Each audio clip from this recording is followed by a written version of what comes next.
his feet and so on, is actually angles footwork. All right, so Ugas's bicep might be sort of a minor setback for Dennis Ugas, how he uses his left hand, um, could affect or not affect the outcome of the fight. One of the things he just needs to do is keep his defense tight. His pivot work, he needs to have his pivot work on point. Pivot work, you don't need to have fast feet per se, but you do need to be able to turn quickly. So once he can turn quickly, cut off the angle on Pacquiao. Also, how he approaches Pacquiao, should approach him off an angle. I see Ugas does that. He did it with Sean Porter. Sean Porter is a perfect example, actually, of a preparation for a Manny Pacquiao, because Porter also does a lot of things that Pacquiao does, but he does it in tremendously different ways, and he also approaches in a different range. So for Dennis Ugas can utilize some of the things he did against Sean Porter, he should be prepared for Manny Pacquiao. Keep the defense tight. That's one of the things you need to do, so Pacquiao doesn't get any free shots. And Ugas is pretty good at doing that, actually. And hopefully this back he's prime. Bicep injuries sort of minor. The important thing I think is where he puts his feet. That gets him into position to do certain things offensively and defensively, and also how he protects his body. So those are the two major things that he has to do. And then he can get a fight, something like Sean Porter fight.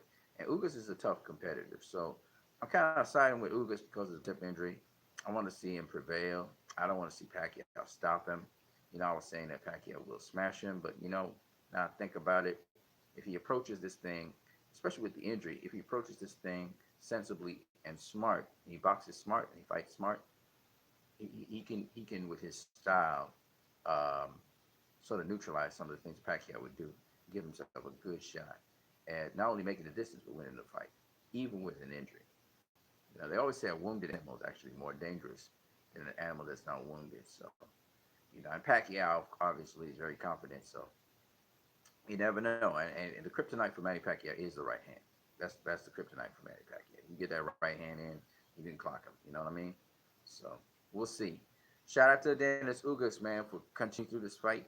This is a big, big fight, and I'm glad he's doing it. I see his bicep injuries; it's very obvious. But even so, little painkiller, and do what you got to do, brother.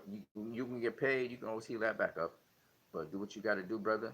And we wish you the best with everything. Give it your all. This is an opportunity of a lifetime to Dennis Ugas. Over Dennis Ugas. Somebody sends this video to him. Let him know, brother, I'm rooting for you, actually. You're the underdog in this fight. I'm going to root for you. I know Pacquiao might take the win.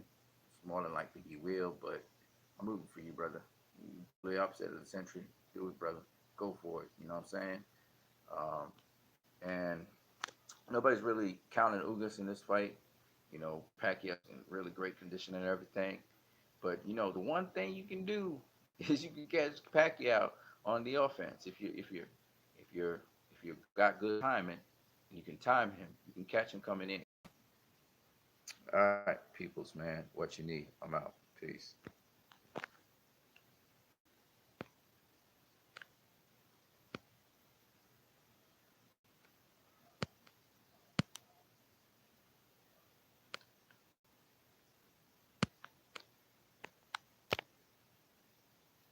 Try to turn it off. I turn it off. So it gives me a little bit of problems. It will respond eventually.